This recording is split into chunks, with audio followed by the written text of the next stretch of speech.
Bab ke-28. Selama beberapa hari berikutnya, Sui hidup sesuai dengan kebiasaan yang telah dilakukannya.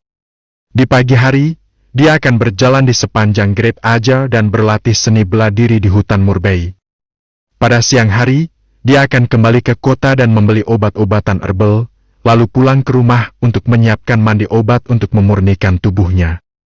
Hanya 3 hari telah berlalu, tapi dia sudah memurnikan semua energi yang terkandung dalam kepingan spirit obsidian seukuran biji wijen. Dalam prosesnya, kultivasinya telah mencapai puncak tahap pemurnian otot. Langkah selanjutnya adalah memulai kultivasi tahap pemurnian otot. Kecepatan kultivasi ini sudah mengejutkan, dan terobosannya datang lebih dari 10 hari lebih cepat dari perkiraan awal Sui. Namun, tingkat peningkatan ini juga sepenuhnya masuk akal. Lagi pula, dia menghabiskan bahan obat senilai 1.500 tael per hari, dan spirit obsidian yang baru saja dia sempurnakan sangat berharga. Terlebih lagi dia memiliki kedalaman seni pemurnian tubuh pinus dan bangau, dan akan sulit untuk tidak meningkatkannya. Hanya 2.000 tael yang tersisa. Sui merosot di kursi goyang di bawah salah satu pohon jujube halaman, menikmati matahari. Sinar matahari berbintik-bintik melewati dedaunan, memaksanya untuk menyipitkan mata. Dia baru saja menyelesaikan sesi kultivasi yang ekstrem, dan tubuhnya membutuhkan waktu untuk beristirahat dan menyesuaikan diri. Hanya dalam 10 hari, dia sudah menghabiskan 8.000 tael dari 10.000 tael yang diberikan si Jin kepadanya. Sehingga, dia tidak punya pilihan selain mempertimbangkan bagaimana dia akan menghasilkan lebih banyak. Tapi kemudian, tidak perlu panik untuk menghasilkan uang. Sui mengulurkan tangannya dan mengambil secangkir teh ginseng di sampingnya, lalu menghabiskannya dalam sekali teguk.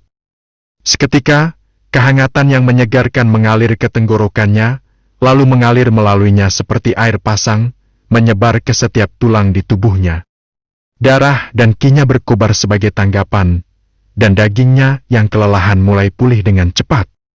Dalam sekejap, kelelahan seluruh tubuhnya menghilang. Ini adalah teh obat yang dia seduh dengan daun ginseng raja berdaun 9. Dia juga menambahkan poria darah, akar fleece flower, dan bahan lainnya. Cairan yang dihasilkan mengandung kekuatan hidup dan energi spiritual yang melimpah. Jika aku menyeduh teh dari daunnya, menggunakan akar rambut untuk membuat sup, dan mengunyah buah mentah, sepotong ginseng raja berdaun 9 ini dapat mempertahankan kultivasiku selama beberapa hari, pikir Sui. Bagaimanapun, itu adalah obat spiritual tingkat 2. Itu bisa memuaskan bahkan seorang ahli akumulasi ki dengan ruang kosong. Besok pagi, aku akan menempa pedang sendiri. Dia menghela napas, dan matanya bersinar. Di masa lalu, dia menggunakan pedangnya untuk membuktikan taunya. Pada akhirnya, pedangnya menekan langit berbintang, dan dia berkuasa atas alam liar. Orang-orang dengan hormat memanggilnya Swordmaster of Obscure Force. Pilihannya untuk bereinkarnasi juga sama demi mengejar tau pedang ke alam yang lebih tinggi. Tepat untuk mengatakan bahwa kehidupan Sui berpusat di sekitar tau pedang. Sebagai kultivator pedang, bagaimana dia bisa berjalan tanpa senjata? Tiba-tiba, suara seorang gadis pelayan terdengar dari gerbang. Tuan, Nyonya rumah meminta kehadiran Anda di atrium. Dia bilang ada sesuatu yang ingin dia diskusikan denganmu. Setelah kejutan sesaat, dia memanggil kembali. Baiklah. Atrium. Ketika Sui tiba, ibu dan ayah mertuanya duduk di meja makan. Makan siang yang mewah, hidangan yang masih panas, terhidang di seberang meja. Wen Changtai melirik Sui, lalu berkata, "Duduk dan makanlah bersama kami." "Tunggu!" Kincing memelototinya dengan tidak senang.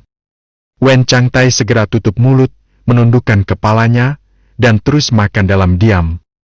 Sui sudah lama terbiasa dengan ini.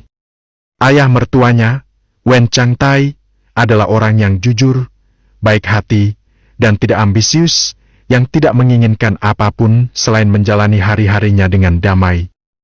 Kincing meletakkan sumpitnya dan berkata, "Sui, Pernahkah kamu mendengar bahwa Ling Zhao akan menjadi murid langsung dari wakil kepala istana Heaven's Origin Academy? Sui mengangguk. Aku mendengar. Sehari setelah perayaan ulang tahun ibu pemimpin, tersebar kabar bahwa Wen Ling Zhao telah dipilih oleh wakil kepala istana Heaven's Origin Academy, Zhu Guqing sebagai murid langsungnya. Di dalam prefektur Cloud Driver, Zhu Guqing adalah seorang Grand Master Martial Tao yang langka, terkenal hingga kemana-mana. Bagi seniman bela diri biasa, dia seperti dewa yang jauh atau naga yang menjulang. Bagi Wen Ling Zhao, untuk memenangkan rahmat baik dari seorang Grand Master seperti dia adalah keberuntungan yang tak terduga, dan seluruh keluarga Wen gempar. Ketika berita menyebar, itu menimbulkan gelombang besar dan mengguncang seluruh kota. Siapa yang tahu berapa banyak orang yang gempar karena ini? Tetapi bagi Sui, itu hanya sedikit tidak terduga, itu saja. Sudah kurang dari setengah bulan sejak Wen Ling Zhao bergabung dengan Heaven's Origin Academy. Namun dia sudah memenangkan hati seorang Grand Master Martial Tao. Bahkan Sui tidak akan mengantisipasi itu. Tetapi pada saat yang sama, dia tidak benar-benar terkejut. Dia akan menjadi murid dari Martial Tao Grand Master, seorang ahli inner furnace. Berapa jumlah itu? Fitur indah Kencing bersinar dengan gembira. Ini adalah keberuntungan besar bagi seluruh keluarga Wen. Pagi ini juga, kepala keluarga secara pribadi menjanjikan keluarga kami 1000 tel emas, 10 rumpun mutiara, dan akta untuk 9 bangunan. Selanjutnya, dia memutuskan untuk menempatkan klinik Apricot Bluefin Street di bawah manajemen kita. Saat dia mengatakan ini, dia tampak terpesona. Dia praktis berseri-seri, jelas betapa senangnya dia. Beberapa hari terakhir tidak diragukan lagi adalah salah satu yang terbaik dalam hidupnya. Tidak peduli siapa yang melihatnya, mereka menyambutnya dengan senyuman dan berbicara dengan antusias dan sanjungan. Bahkan kepala keluarga dan ibu pemimpin memperlakukannya dengan lebih hormat dari sebelumnya. Ini membuat Kencing agak bingung. Itu tidak terasa sangat nyata. Itu benar-benar berita yang luar biasa. Kata Sui acuh tak acuh. Kencing langsung waspada. Tidak satu pun dari kekayaan ini untukmu. Bahkan jangan bermimpi untuk memikirkannya. Sui tidak tahu apakah harus tertawa atau menangis. Dia kekurangan uang, tetapi dia memiliki banyak cara untuk menghasilkan lebih banyak. Apa perlunya mendambakan jumlah yang begitu kecil? Dia juga tidak tahu apa yang dipikirkan Kencing. Wajahnya yang cantik berada di antara ekspres yang berbeda secara tak terduga. Akhirnya, dia sepertinya mencapai keputusan. Sudah setahun sejak kamu menikah dengan keluarga. Kamu tidak bisa hanya duduk-duduk sambil mengejek kami selamanya. Jadi aku berencana mengirimmu untuk mengambil alih manajemen klinik Apricot. Sui tercengang. Meskipun Bluefin Street tidak berada di bagian paling makmur di kota Guangling, namun padat penduduk dan titik berkumpulnya orang-orang dari semua perdagangan. Klinik Apricot telah menjalankan bisnis di sana selama bertahun-tahun, dan mereka tidak kekurangan pelanggan.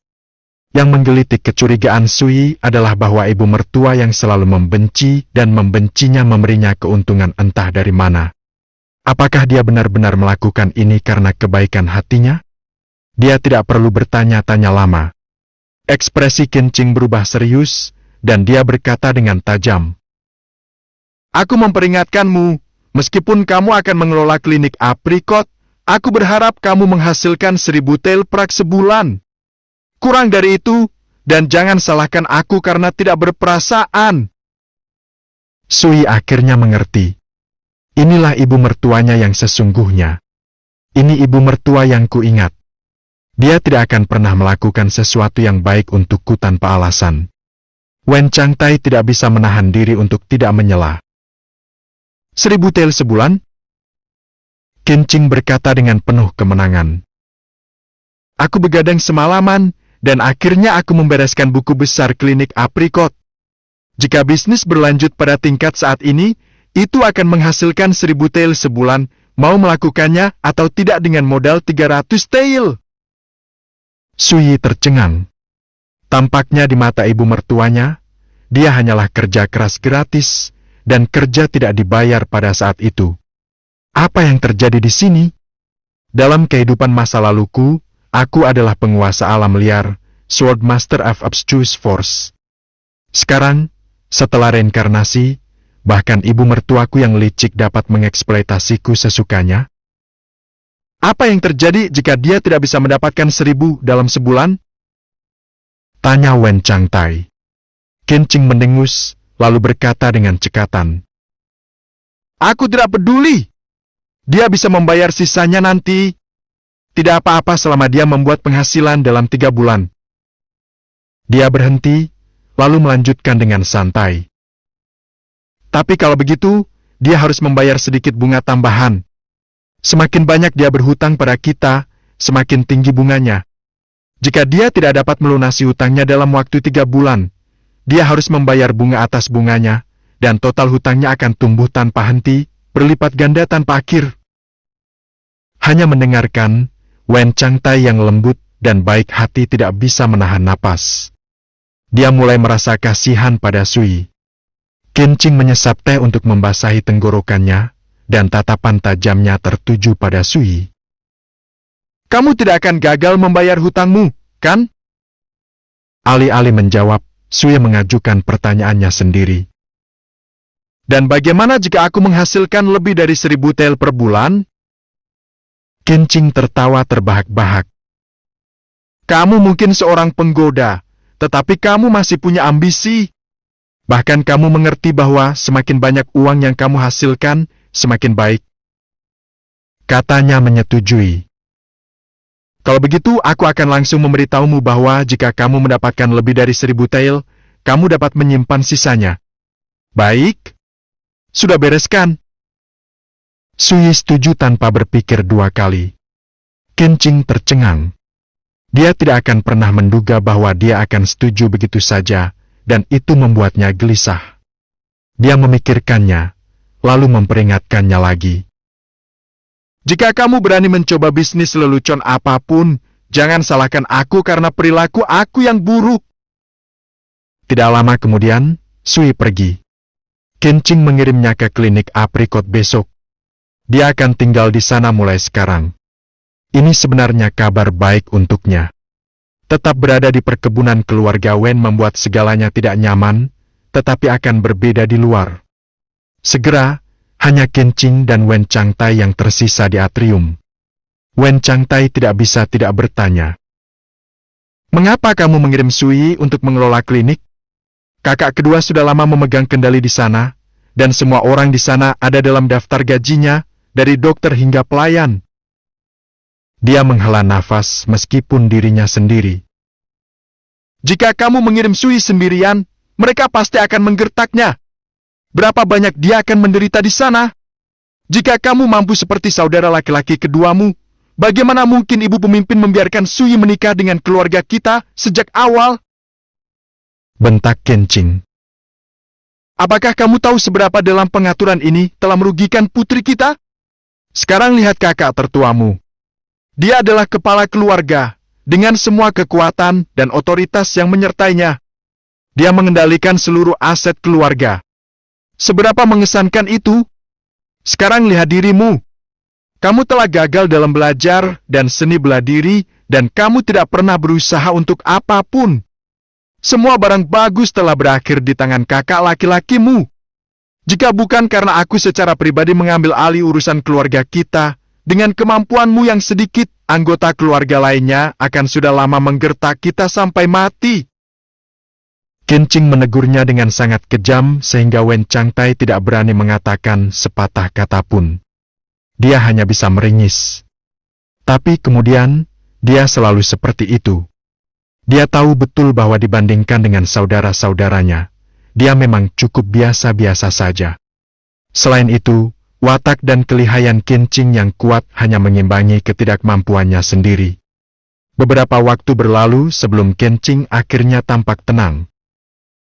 Aku tahu klinik aprikot selalu menjadi milik saudara keduamu, tapi itu di masa lalu. Mulai sekarang, itu milik kita. Adapun apakah Sui akan diganggu? Hai MPH, Jangan meremehkan menantu kita itu.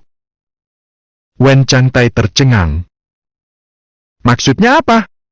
Aku mendengar bahwa beberapa hari yang lalu, Sui mengajari Huang Qianjun pelajaran di Immortal Gathering House. Aku awalnya berasumsi bahwa keluarga Huang tidak akan melepaskannya, tetapi lihat dia. Dia masih hidup dan sehat. Mereka tidak menyentuh sehelai rambut di kepalanya. Qin Qing tertawa dingin. Meskipun aku tidak dapat memahami alasan mereka, instingku mengatakan bahwa sesuatu yang aneh sedang terjadi. Dia berhenti, lalu menghela nafas. Kasihannya, jika dia masih menjadi kepala pedang sekte luar Blue River Sword Manor, dia mungkin baru saja menjadi pasangan yang cukup baik untuk Ling Zhao. Tapi sekarang dia akan menjadi murid Grandmaster. Bandingkan dia dengan Sui. Dia tidak memiliki poin kuat sama sekali. Nada suaranya penuh dengan kebencian yang mendalam. Jika dia tidak kehilangan kultivasinya, dia tidak akan pernah menjadi menantu kita sejak awal. Kata Wen Changtai dalam upaya untuk menghiburnya. Bagaimanapun, pada saat itu, Ling Zhao belum memasuki Heaven's Origin Academy. Kamu tutup mulutmu! Qin Qing membanting meja dengan marah, memotongnya. Apakah kamu menghiburku atau hanya mengolok-olok Ling Zhao? Atau apakah kamu begitu frustrasi akhir-akhir ini sehingga kamu membutuhkan seseorang untuk memberimu pelajaran? Wen Changtai tampak gelisah. Dia tersenyum malu-malu, tetapi tidak mengatakan apa-apa. Bab ke-29. Pagi hari berikutnya, Sui mengambil barang bawaannya dan meninggalkan tempat dia tinggal selama setahun terakhir. Mulai hari ini, dia akan mengelola klinik aprikot, dan dia juga akan tinggal di sana. Aku akan melewatkan latihan di tepi Great Aju hari ini. Aku bisa pergi setelah aku memiliki segala sesuatu sesuai rencananya. Aku harus menyisihkan untuk mencari pandai besi dan menempa pedang untuk saat ini juga.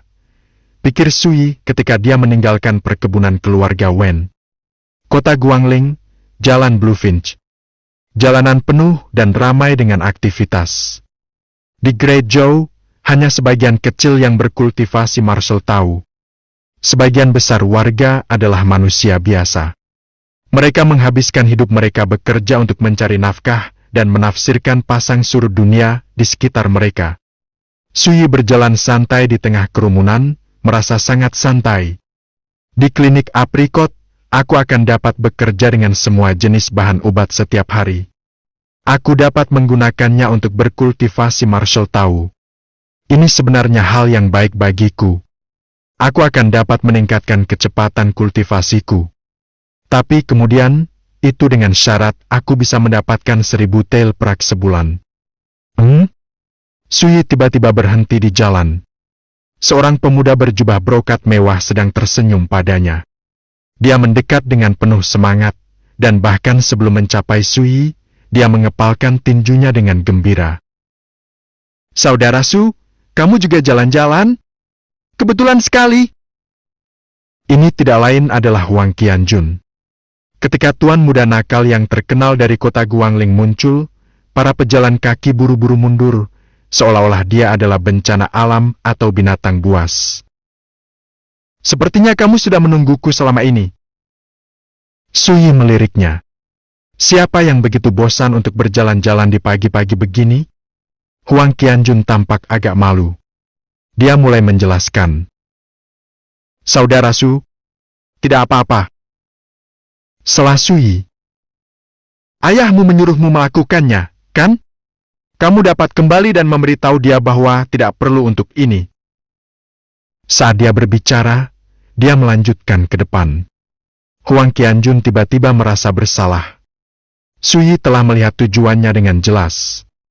Itu benar, ayahnya, Huang Yuncong, telah memerintahkannya untuk memanfaatkan setiap kesempatan yang ada untuk mendekati Sui. Tidak peduli apa, dia harus membangun koneksi dengannya. Jika tidak ada peluang, dia hanya perlu membuat peluang sendiri. Pada saat itu, Huang Qianjun dengan naif bertanya kepada ayahnya apakah ayahnya ingin dia menjadi teman Sui. Huang Yuncong menatapnya dengan kecewa dan menegur angan-angannya, berkata, alih-alih menjadi teman, Jika kamu bisa menjadi bawahannya, kita akan memiliki alasan untuk menyalakan dupa sebagai rasa terima kasih. Itulah yang menyebabkan pertemuan hari ini. Bagaimana tepatnya aku bisa menjadi bawahan yang berharga? Saat dia melihat Sui berangsur-angsur menghilang di kejauhan, Huang Qianjun menggertakkan giginya, menguatkan dirinya, dan berlari mengejarnya. Dia tiba-tiba teringat petugas yang biasa mengikutinya. Mereka selalu berada di sisinya, membiarkannya mengambil keputusan. Mereka pandai bicara, perhatian, setia, dan patuh tanpa pertanyaan. Yang terpenting, mereka mengikuti jejaknya dalam segala hal. Sekarang, Huang Qianjun berencana untuk belajar dari teladan mereka. Sui memperhatikan bahwa Huang Qianjun mengikutinya, tetapi dia tidak mengindahkannya. Saudara Su tidak membuatku pergi. Huang Qianjun dalam hati bersuka cita. Dia berlari ke arah Sui, memperhatikan tas yang dia sandarkan di bahunya, dan berkata dengan malu-malu. Saudara Su, bagaimana kalau aku membawakan tasmu untukmu? Jika kamu mau. Sui melemparkan barang bawaannya. Celana sutra, tuan muda yang nakal, namun disinilah dia, sangat ingin menjadi pesuruh. Apa sebenarnya yang terjadi di otaknya? Huang Qianjun dengan hati-hati menerimanya. Secara internal, dia praktis hiruk-pikuk dengan sukacita. Apakah ini berarti bahwa Sui tidak keberatan dengan keberadaanku? Jika ayah tahu tentang ini, dia akan senang untukku, kan? Sekarang aku hanya harus membuat pertunjukan yang bagus. Aku, Huang Qianjun, telah membuang harga diriku. Tidak perlu takut gagal menjadi bawahan yang baik, kan? Sui tidak akan pernah menduga bahwa membiarkan Huang Qianjun membawa barang bawaannya akan membuatnya sangat bahagia. Tak lama, Sui melihat papan nama Klinik Aprikot di kejauhan. Klinik itu adalah bangunan 3 lantai, dibangun menghadap ke jalan dengan pesona kuno. Keluarga Wen adalah salah satu dari 3 klan besar kota Guangling, dan mereka membangun fondasi mereka di atas obat-obatan. Mereka memonopoli lebih dari 90% perdagangan tanaman obat lokal, dan mereka memiliki ribuan hektar lahan tanaman obat. Selain itu, mereka mempekerjakan lebih dari 1.000 pemetik obat, yang akan menjelajah jauh ke pegunungan untuk mencari obat-obatan herbal secara berkala. Tepat di dalam kota Guangling, keluarga Wen mengelola 16 klinik dan 19 apotik. Klinik Aprikot hanyalah salah satunya. Ketika Sui tiba, sudah ada antrean panjang pasien yang menunggu di luar pintu klinik Aprikot. Tapi kemudian, 2 pelayan melangkah keluar untuk mengirim kerumunan berkemas. Semuanya, cepat dan cari klinik lain. Klinik Aprikot tidak buka untuk bisnis hari ini. Kami tidak punya pilihan lain. Kami mengubah kepemimpinan hari ini, dan manajer pengganti kami belum tiba. Kelompok yang mengantri langsung gempar. Beberapa mendesah kecewa, sementara yang lain menggelengkan kepala tak berdaya. Beberapa bahkan mengutuk para pelayan. Itu murni kekacauan. Tapi kedua pelayan itu tidak peduli. Mereka hanya berbalik, berjalan kembali ke klinik, dan hendak menutup pintu ketika. Tunggu! Kata sebuah suara. Manajer baru ada di sini. Kami tidak tutup hari ini. Kedua pelayan itu membeku, dan barisan calon pasien juga menoleh. Mereka kemudian melihat seorang pemuda kurus dan tampan dengan jubah kain biru berjalan tepat ke arah mereka. Kamu siapa? Kata salah satu pelayan dengan curiga. Manajer barumu. Kata Sui datar. Dia melihat klinik Aprikot dari atas ke bawah. Ini tidak jauh dari Great Azure. Lokasi tidak buruk. Kamu Sui! Sembur pelayan itu. Sui! Pelayan lainnya akhirnya bereaksi, mencibir. Kamu bahkan belum melangkah melewati pintu kami, namun kamu sudah menganggap dirimu sebagai manajer kami?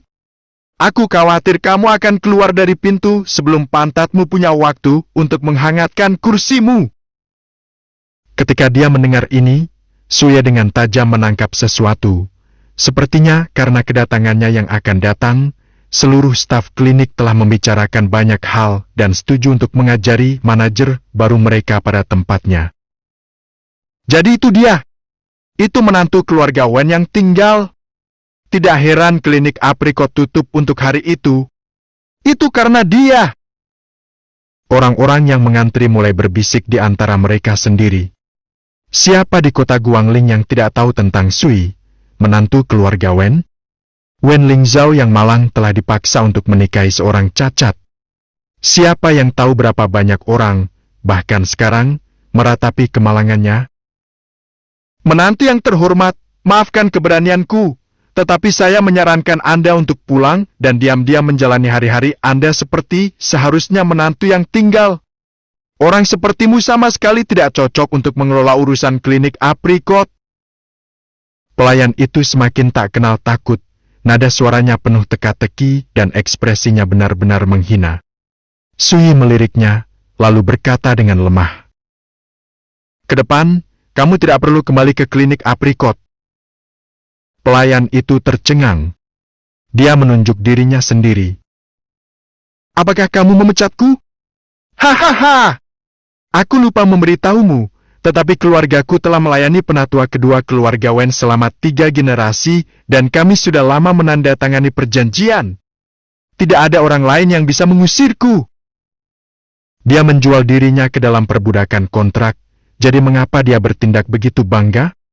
Sui tidak bisa menahan diri untuk tidak terkejut. Sui berjalan dan menepuk pundak pelayan itu.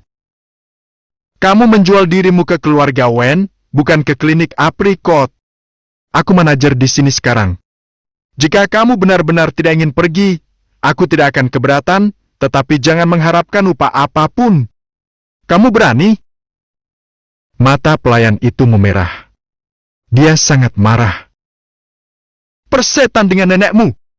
Beraninya kamu berbicara dengan kakakku Su seperti itu.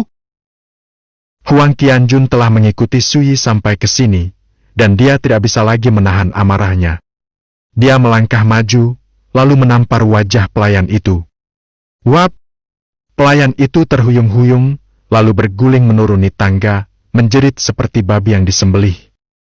Pada saat dia merangkak berdiri, kepalanya berdarah dan pipinya merah dan bengkak. Kamu sia! Dia baru saja akan mengutuk ketika dia melihat siapa yang telah memukulnya. Rasa dingin mengalir di punggungnya, dan dia berkata dengan linglung. Tuan Muda Huang.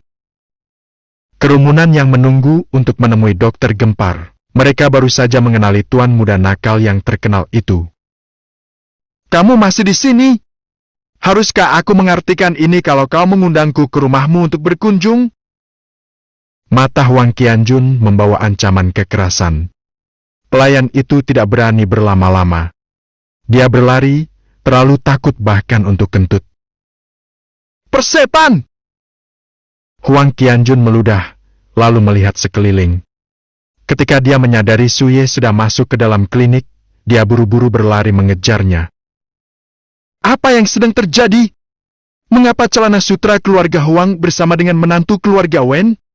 Siapa yang tahu? Kerumunan mendiskusikan ini di antara mereka sendiri, mereka semua benar-benar terpana.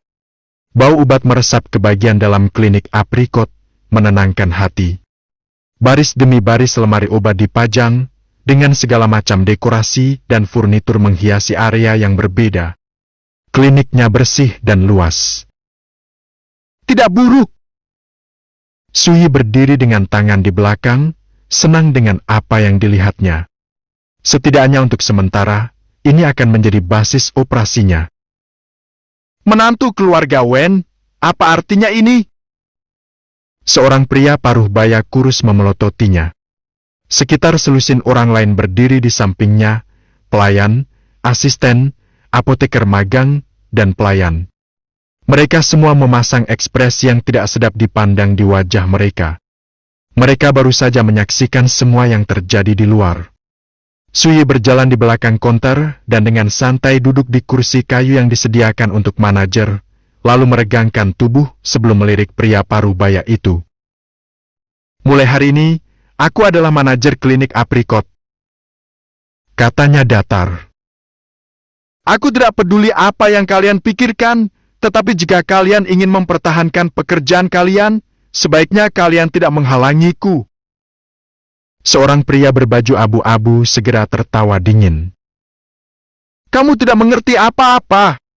Apa hakmu untuk bertindak sebagai manajer kami? Jika kamu memprovokasi semua pelanggan lama kami, mereka akan pergi, dan klinik aprikot pasti akan menutup pintunya selamanya. Sui meliriknya. Jika kalian menolak untuk mendengarkanku, aku dipersilakan untuk pergi juga. Pria berbaju abu-abu itu membeku, seolah-olah dia tidak begitu mempercayai telinganya. Apakah kamu tahu siapa aku? Pria paruh baya kurus di sampingnya memperingatkannya tanpa ekspresi. Itu Yang. Dia tetua di sini, dan dia bekerja dengan rajin atas nama keluarga Wen selama 30 tahun. Dia berpengalaman dan mampu. Bahkan sebelum pria itu selesai, Sui mengetukkan jarinya ke meja dan memotongnya. Aku tidak peduli siapa dia. Jika dia tidak ingin bekerja, dia harus segera pergi. Apakah klinik EPK tutup atau tidak ada hubungannya dengan kalian semua. Ekspresi kelompok berubah, dan mereka saling memandang. Tak satu pun dari mereka akan mengantisipasi bahwa menantu keluarga Wen yang diremehkan secara umum akan begitu mendominasi dan tahan terhadap alasan. Hai MPH! Aku menolak untuk melayani hanya menantu yang masih hidup dengan ego yang begitu tinggi. Pria berbaju abu-abu, yang mereka panggil Wu Yang, menyapu lengan bajunya dan pergi dengan gusar. Namun, di tengah jalan, Huang Qianjun menghalangi jalannya. Celana sutra nakal yang terkenal itu berkata, Wu Yang, kan? Kamu dipersilakan untuk pergi, tetapi aku akan mengunjungi rumahmu malam ini. Mari kita mengobrol dengan baik, kau dan aku. Ekspresi Wu Yang berubah secara dramatis. Bab ke-30. Di dalam kota Guangling, Huang Qianjun adalah tuan muda jahat yang langka. Emosinya ganas, meledak-ledak, sombong, dan mendominasi. Siapa yang tahu berapa banyak perbuatan jahat yang dia miliki atas namanya? Jika seseorang seperti dia muncul sebagai tamu, itu tidak akan berbeda dengan Raja Neraka Yama yang muncul di depan pintu mereka. Wu Yang sangat marah beberapa saat yang lalu. Tetapi sekarang, dia membeku, tatapannya gelap dan tidak pasti. Seolah-olah kakinya penuh timah. Dia tidak berani pergi. Huang Qianjun tersenyum santai. Jika kau tahu apa yang baik untukmu, duduklah dengan tenang dan ikuti perintah saudara Su. Kalau tidak, aku tidak keberatan mengirim orang-orangku ke rumahmu untuk menyambut kerabatmu. Dia menargetkan keluargaku? Mata Wu Yang melebar. Dia merosot seperti bunga layu dan menyelinap kembali ke tempat aslinya. Sui tidak bisa untuk tidak menggelengkan kepalanya. Kamu menolak untuk membicarakan ini. Butuh penjahat untuk memaksamu menundukkan kepala. Apakah semua ini benar-benar diperlukan? Dia melirik Huang Qianjun. Turunkan sedikit. Huang Qianjun buru-buru memberinya seringai konyol. Kamu benar untuk menghukumku, Saudara Su. Ketika pria parubaya yang kurus melihat ini, dia tiba-tiba merasa kedinginan. Setelah mengetahui bahwa Sui akan mengambil alih manajemen klinik aprikot, mereka memutuskan untuk menggunakan cara apapun yang diperlukan untuk mengirimnya berkemas. Siapa yang ingin melayani menantu yang remeh dan tidak penting? Tetapi mereka tidak pernah bisa mengantisipasi bahwa dia akan membawa anjing penyerang yang begitu terkenal bersamanya. Mereka berani menyinggung Sui, tetapi siapa di antara mereka yang berani menyinggung putra kepala keluarga Huang? Bahkan jika Huang Qianjun mengalahkan mereka sampai menjadi bubur, tidak mungkin keluarga Wen dapat memberikan banyak bantuan. Menantu keluarga Wen, kami tentu tidak punya rencana untuk menentangmu. Tolong, tenanglah. Pria paruh baya kurus itu menarik napas dalam-dalam dan mengepalkan tinjunya. Sikapnya jauh lebih terkendali dari sebelumnya. Kamu salah paham. Aku tidak putus asa untuk menahan kalian semua di sini. Sui menggelengkan kepalanya, lalu berkata datar. Siapapun yang menjual diri kepada Wen Changqing dan keluarganya dapat pergi. Bahkan sebelum berangkat ke klinik aprikot, dia tahu bahwa itu sudah lama berada di bawah kendali Wen Changqing dan garis keturunannya. Tapi mulai hari ini adalah wilayah Sui. Dia tentu saja harus melakukan sedikit pembersihan rumah terlebih dahulu. Ini akan mencegah dia dari halangan tersembunyi ke depannya dan menyelamatkannya dari banyak masalah. Apa? Beberapa ekspresi mereka segera berubah. Pria paruh baya kurus itu tidak bisa menahan diri untuk tidak berkata. Menantu keluarga Wen, ini tidak cukup tepat, bukan? Bahkan jika mereka mengikatkan diri pada penatua kedua, mereka masih bekerja untuk keluarga Wen. Bukankah ini akan menyakiti dan mengecewakan karyawan yang setia? Sui hanya duduk di sana dengan tenang. Dia tidak mengatakan apa-apa. Huang Qianjun langsung menyadari bahwa ini adalah gilirannya. Dia berdeham, lalu menyapu pandangannya ke sekeliling ruangan. Semuanya, sebaiknya jangan mempersulit saudaraku Su. Kata-kata tuan muda yang nakal ini membawa ancaman tersirat yang kuat. Beberapa karyawan langsung pergi, beberapa sedih, beberapa marah, beberapa tersenyum pahit. Tetapi mereka semua pergi tanpa menyuarakan satu keluhan pun. Mereka tidak bisa mengambil risiko. Apa yang akan mereka lakukan jika mereka menyinggung Huang Qianjun dan dia benar-benar muncul di depan pintu mereka? Akhirnya, hanya 7 dari tangan lama klinik aprikot yang tersisa. Pria paruh baya kurus itu adalah pelayannya, Hu Chuan. Dia belum menandatangani perjanjian-perjanjian apapun dengan keluarga Wen. Namun, meskipun dia tidak pergi, dia jelas menyimpan dendam. Ekspresinya gelap dan tidak enak dilihat. Di samping Hu Chuan, yang lain semuanya adalah apoteker magang dan asisten. Bagaimana dengan Dokter Wu? Sui bertanya tiba-tiba. Dia ingat sebelumnya, seorang dokter bernama Wu Guangbin bekerja di klinik aprikot. Dia terkenal secara lokal, dan warga kota Guangling mempercayainya. Penatua Wu secara tidak sengaja kedinginan tadi malam. Kata Hu Chuan acuh tak acuh. Dia jatuh sakit, dan dia saat ini sedang memulihkan diri di rumah. Dia berhenti sejenak, lalu melanjutkan. Klinik kami memiliki 2 dokter lain, tetapi kemarin, satu pulang untuk mengunjungi kerabat, sementara yang lain mengunjungi seorang teman di kota Cloudfall, di sisi lain Ajo besar. Saat ini tidak ada di klinik. Huang Qianjun tidak bisa menahan tawa dingin. Secara keseluruhan kau punya 3 dokter, tetapi semuanya sibuk dengan hal-hal lain. Bukankah itu terlalu kebetulan? Hu Chuan mengangkat bahu seolah itu tidak ada hubungannya dengan dia. Saya tidak tahu tentang itu, tetapi tidak peduli apa, tanpa dokter di tempat itu, klinik aprikot harus menutup pintunya dan menangguhkan bisnisnya. Tiba-tiba, Sui menyela. Pintu akan tetap terbuka. Kita bisa mulai menerima pasien sekarang. Hu Chuan dan yang lainnya tercengang. Sui mengetukkan jarinya ke mejanya dan berkata, kita hanya mengobati penyakit biasa dari rakyat jelata. Aku bisa melakukannya juga. Pev! Salah satu pelayan tidak bisa menahan tawa. Yang lain memasang ekspresi aneh di wajah mereka. Jelas mereka menganggap kata-kata Sui sebagai lelucon. Ekspresi Huang Qianjun menjadi gelap, dan dia berteriak. Apa yang kalian tertawakan? Cepat dan panggil pasien yang berbaris di luar. Dia memiliki keyakinan buta pada Sui.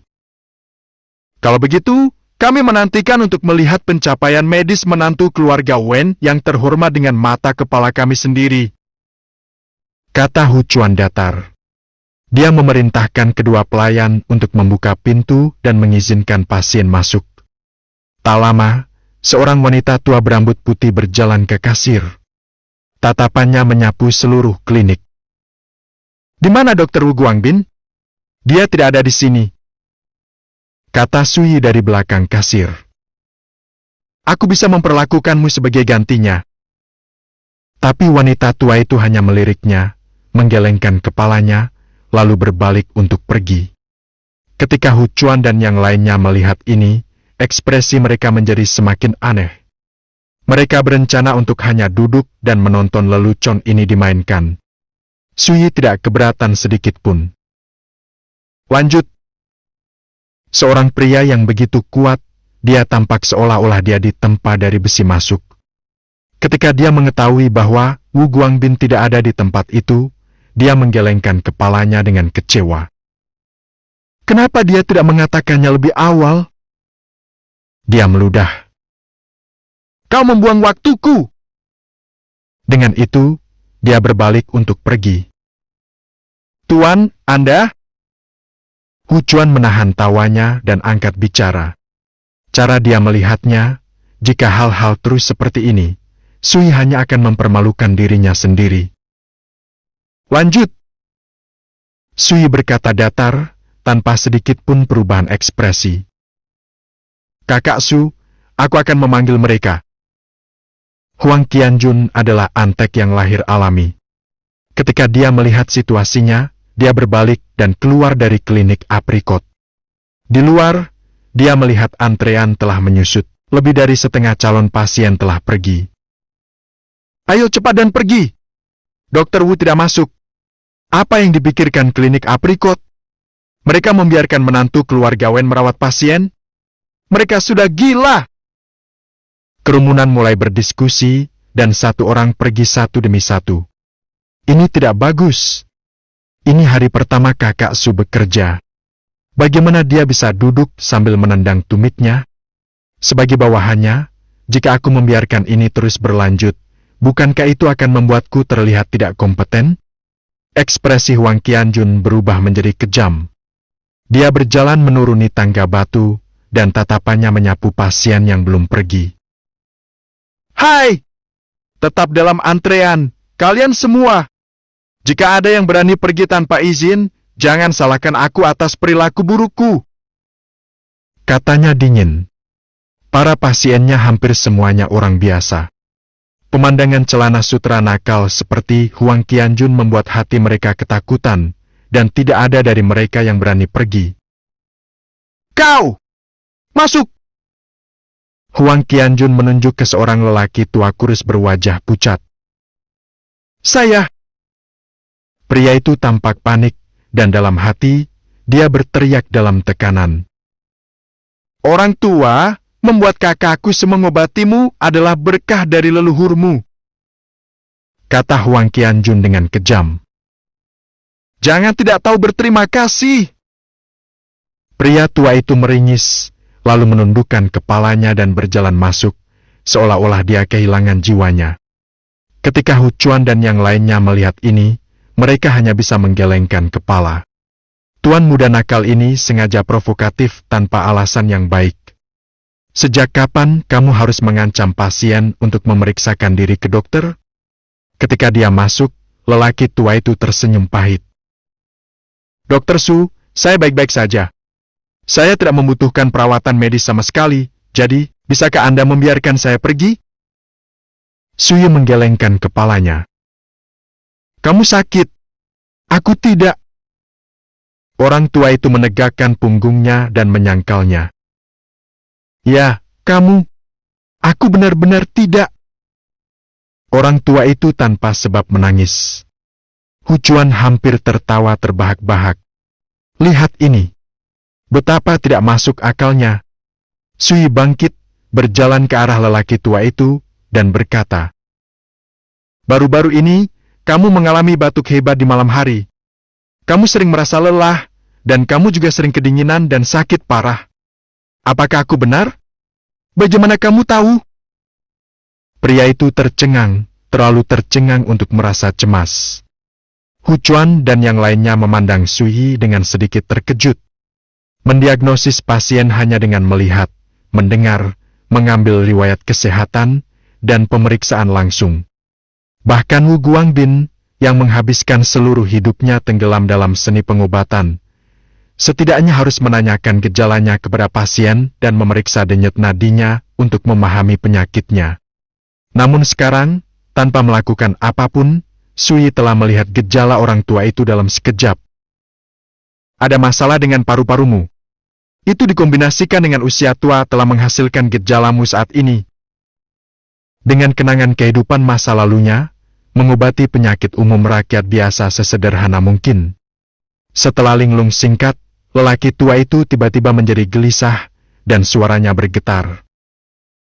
Lalu bagaimana saya harus mengobati penyakit saya, Tuan Muda Su? Tatapannya membawa seutas harapan yang membara. Sui kembali ke mejanya, mengeluarkan pena dan kertas, dan menulis resep sederhana. Dia menyerahkannya ke pelayan terdekat. Pergi ambil obatnya. Pelayan itu menerima kertas itu, dan terlihat ragu-ragu. Biar kulihat. Hucuan melangkah maju, dan setelah pemeriksaan singkat, dia tenggelam dalam pikirannya. Waktu yang lama berlalu sebelum dia kembali tenang. Dia bukan seorang dokter, tetapi dia telah bekerja di klinik aprikot selama bertahun-tahun. Dia tahu sekilas bahwa resep ini adalah karya seorang dokter yang berpengalaman. Itu mirip dengan bagaimana para menteri, meskipun tidak memiliki kerajaan sendiri, memahami cara raja. Sesaat kemudian, Hucuan memberikan resep itu kepada pelayannya. Pergi ambilkan pria ini obatnya. Kemudian, dia menoleh ke Sui, mengambil napas dalam-dalam, dan berkata dengan sungguh-sungguh. Tuan, saya minta maaf karena meremehkan kemampuan Anda sebelumnya dan berharap Anda bisa memaafkan saya. Ketika yang lain melihat ini, mereka tercengang. Hucuan adalah pelayan, dan statusnya tertinggi kedua setelah manajer. Namun yang mengejutkan, resep Sui yang ditulis dengan santai berhasil meyakinkannya. Sui berkata datar. Ini hanya resep, tidak banyak sama sekali. Lanjut. Huang Qianjun masih berdiri di ambang pintu, dan dia langsung bereaksi. Kau! Masuk ke sini! Kali ini, seorang pria berwajah pucat masuk, ekspresinya dipenuhi dengan penderitaan. Sui memandangnya sekali, lalu mengambil jarum perak dari laci terdekat. Sebelum pria itu bahkan bisa bereaksi, dia telah menusuk beberapa titik akupuntur di seluruh lengannya. Sesaat kemudian, ekspresi kesakitan pria itu memudar, digantikan dengan kejutan dan kegembiraan. Tidak sakit lagi. Aku sudah mengunjungi lebih dari 10 klinik, tetapi tidak ada satu pun yang berguna. Aku tidak akan pernah menduga bahwa Tuan Muda sudah dapat mengatasi masalah hanya dengan beberapa tusukan jarum. Pria itu melambaikan tangannya berulang kali dalam kesenangan dan kegembiraan. Terlepas dari diri mereka sendiri, Hucuan dan yang lainnya terkesan, dan ekspresi mereka dipenuhi dengan keterkejutan. Cara mereka memandang Sui berubah secara dramatis. Mengobati luka dengan akupuntur? Siapa yang mengira bahwa menantu keluarga berstatus rendah memiliki trik seperti itu di lengan bajunya? Akupuntur memperbaiki gejalanya, tetapi bukan akar masalahnya. Kamu akan membutuhkan beberapa dosis obat juga. Sui menulis resep dan memberikannya. Kali ini, pelayannya sangat cepat. Dia langsung bergegas mengambil obat-obatan yang ditunjuk. Lanjut, lanjut, lanjut. Saat ini benar-benar berubah menjadi penampilan solo Sui. Ketika seorang pasien masuk, dia melihat gejala dan akar penyebab masalahnya secara sekilas, tanpa banyak pertanyaan. Tanpa kecuali, para pasien tercengang dan sepenuhnya yakin akan kemampuannya. Kemudian, itu hanya masalah menulis resep, mengambil obat, dan menerima pembayaran. Dari awal hingga akhir, Sui tanpa ekspresi, seolah-olah dia adalah boneka medis tanpa emosi. Hucuan dan staf klinik lainnya hanya tercengang. Selama bertahun-tahun hidup mereka belum pernah melihat orang merawat pasien seperti ini sebelumnya. Ini mengakibatkan keributan besar di luar klinik aprikot juga. Ketika satu demi satu pasien meninggalkan klinik, berita menyebar. Pada akhirnya, tidak ada lagi memerlukan ancaman dari Huang Qianjun. Para pasien di luar berkumpul bersama, berjuang untuk mendapatkan kesempatan agar Sui merawat mereka. Melihat kerumunan yang ramai dan ramai ini, Huang Qianjun mau tidak mau mendecakkan lidahnya. Saudara Su tidak mengecewakan. Bahkan keterampilan medisnya yang menyelamatkan nyawa sangat mengesankan.